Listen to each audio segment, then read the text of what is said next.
We're back with more Tapped Out with Brendan Tobin and Sean Levine on the BetQL Network.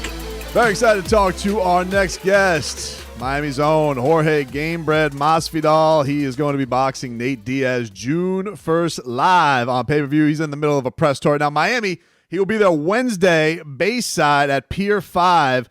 Jorge, when's the last time Jorge Masvidal has been to Bayside? Have you? It's not typically a place Miamians go. It's very big, a tourist trap. It's been redone. When's the last time you perused Bayside?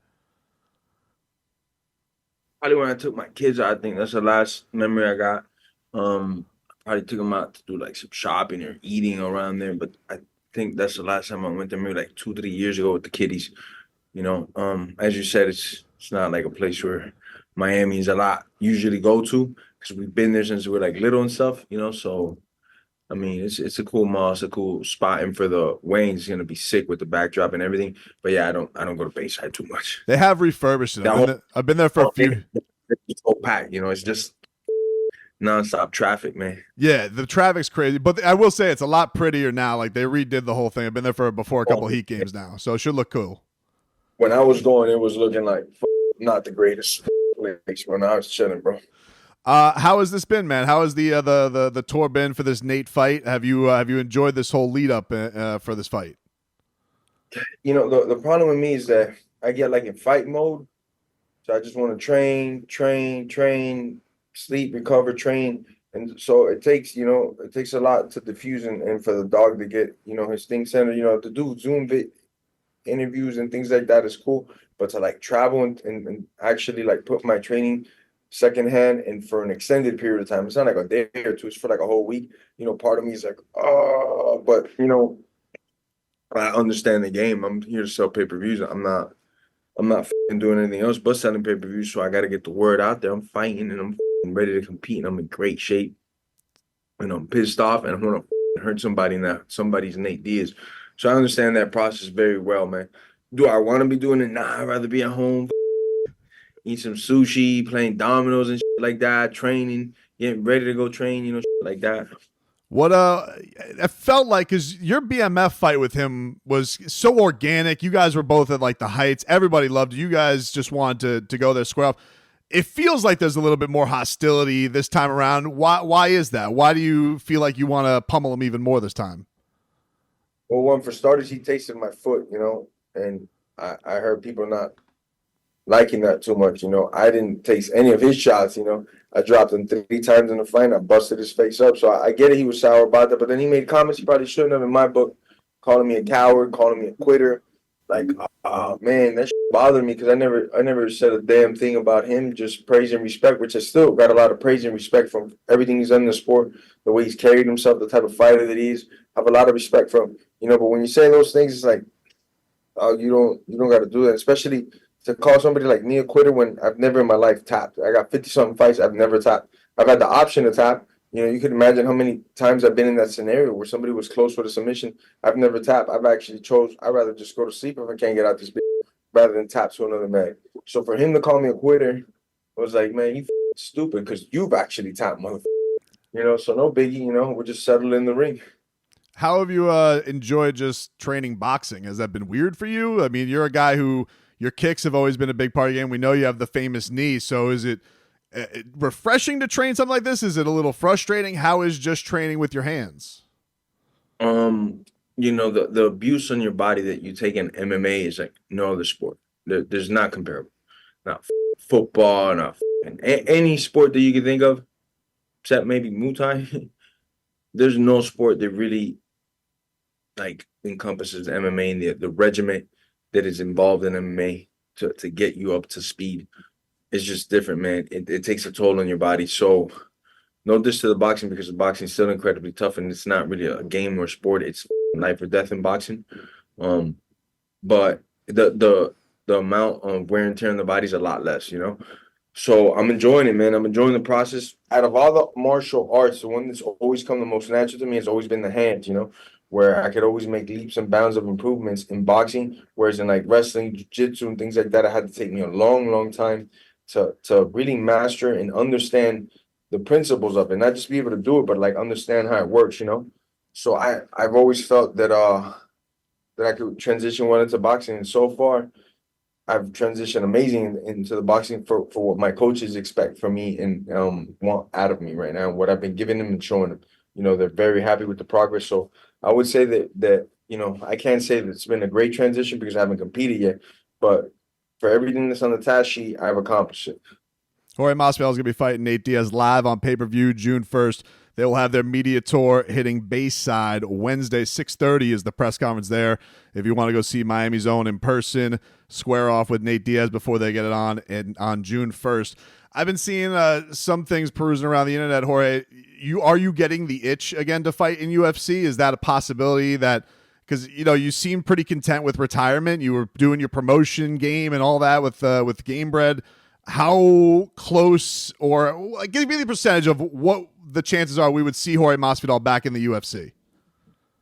Very good. Kind of not kind of, part of the deal was that I go do these 3 boxing matches and I come back to the UFC and give them a fight, So I don't know when that exactly will take place because I do have these 3 fights to do, and then we'll handle that. But MMA is like, I always knew even when I retired that MMA is like the funnest thing I've done ever in my life.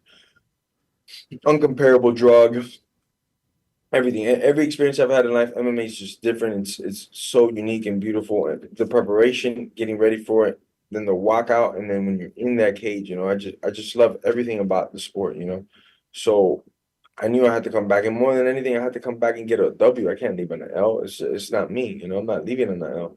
So I knew that I'd come back. When this boxing opportunity came back, it just sped all that up. Like, yeah, I'm going to be back in there and in the best shape of my life when I return. How much did that itch come from seeing UFC 299 down here, man? Because you brought it back after 20 years of not coming to Dade. Now this is like the spot, and that atmosphere was crazy. It was fun, but that doesn't happen without you doing it a year beforehand. So was there a part of you that missed it of not being on that card? Yeah, big time, brother. Man. A big part of me was like, man, I wish I could have found this car. And the other big part of me was like, it wasn't meant to be, Too many outside factors. I wasn't in the type of shape I should have been in to even consider taking a fight like that. So, it was very conflicted. But I'll tell you what, hopefully I get the fight in the UFC, for the UFC in Miami some point in the future. I'm not putting a date on that, but I would just like to give my city a major, huge win, the way they deserve it, Your guy, Dustin Poirier, though, he put on a hell of a show on that night.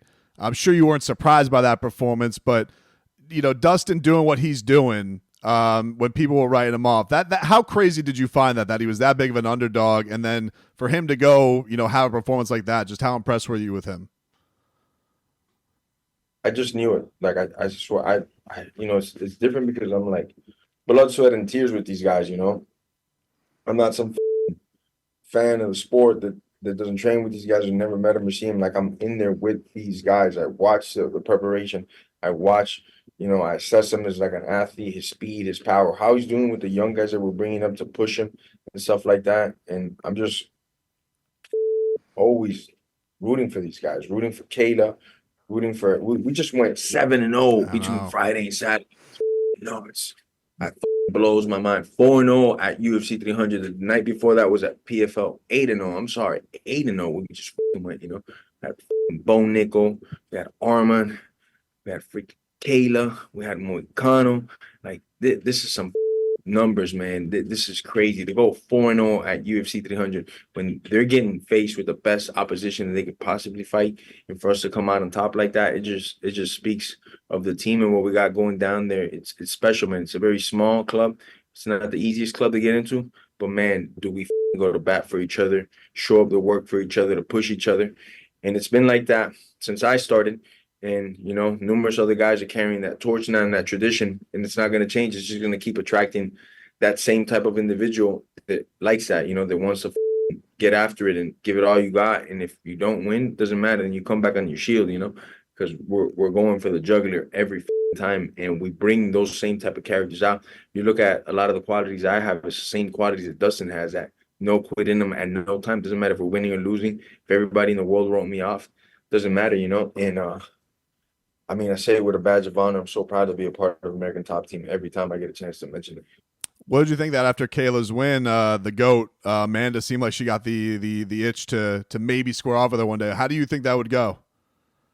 Huge fan of Amanda as well, as everybody knows. I've always been cheering for her, preaching about her. I think she's an absolute beast, man.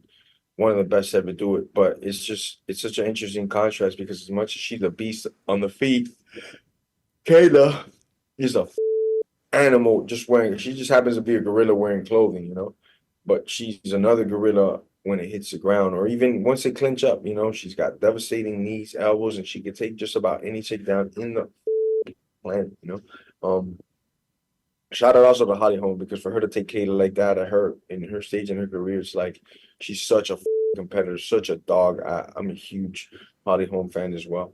And if you ask me right now, because probably the next question is who I put my money on. Right now, I would put my money on Kayla, to beat Amanda. I really think I've been telling everybody when that girl comes over to the UFC, she's gonna bust out through the division, and she is. She's just gonna bust out through the division. It's just gonna happen. She's gonna slice up everybody. Then her and Amanda are gonna fight, and that's gonna be the biggest fight in women's history possibly when that goes down. I remember after Dustin beat Max Holloway for the interim championship, I got a chance to talk to you about that, and you were like, it's almost as good as a championship because he beat Max Holloway. So I know that's a guy you have a lot of respect for. What was your reaction to that ending that he had this past weekend? I mean, it took over the internet.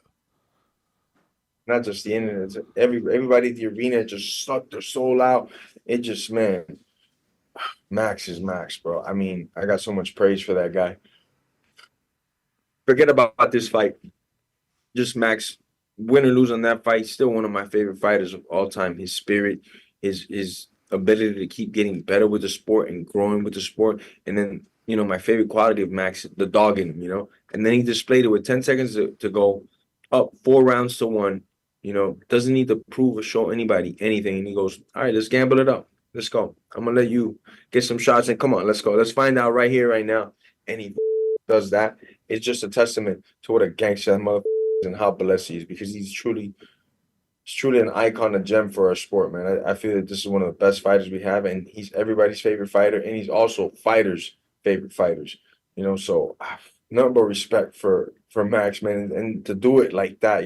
One BMF has the quickest knockout in history, and one BMF has the latest knockout in hit, like 4:59. It's crazy, man. Like literally, he hit him and the bell rung. It was the craziest shit ever, man. Jorge Masvidal taking on Nate Diaz live on pay-per-view June 1st. Go buy it on pay-per-view. Miami, if you want to come out tonight at 6:30, it's going to be at the Bayside Marketplace, New Bayside. You'll see them square off as they get in their press tour on. It should be absolutely fantastic. What do you want to prove to yourself, Jorge, in this boxing match with Nate? Prove to myself, I wouldn't say to myself, because I ain't got nothing to prove to myself, really. But just go out there and compete, Put my mind, put my body, my spirit.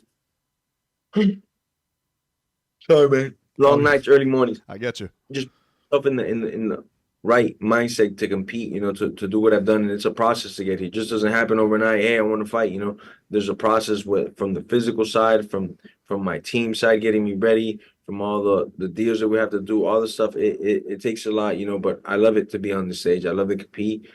Boxing's the first sport I fell in love with. When I found it around 7, 8 years old, I was like, what the is this? Loved it, and then I was instantly warped into boxing. And then I discovered MMA a couple years later when I'm like 11, 12 years old. And then I fell in love with that, so, and I pledged my life to it for the next 20 years. So I'm glad to be doing something like going into boxing now with all the skill, all the knowledge, all the experience that I have now. And it's against a great, formidable opponent that we happen to have some history with, that he thinks is unfinished, So I don't mind knocking several birds down with one stone, And your boy's getting handsomely rewarded for his talents as well, And well-deserved, man. All the best to you. Have a safe trip back down here and all over through your tour, man, and have a healthy camp, all right? Yes, sir, and thank God, first and foremost, Jesus, for putting me in these situations to be able to take advantage of them. Thank you all the listeners. Thank you all the fans. Thank you all the haters. And thank you, Dade County. Jorge Masvidal, all the best, man. Take care. Thank you, brother.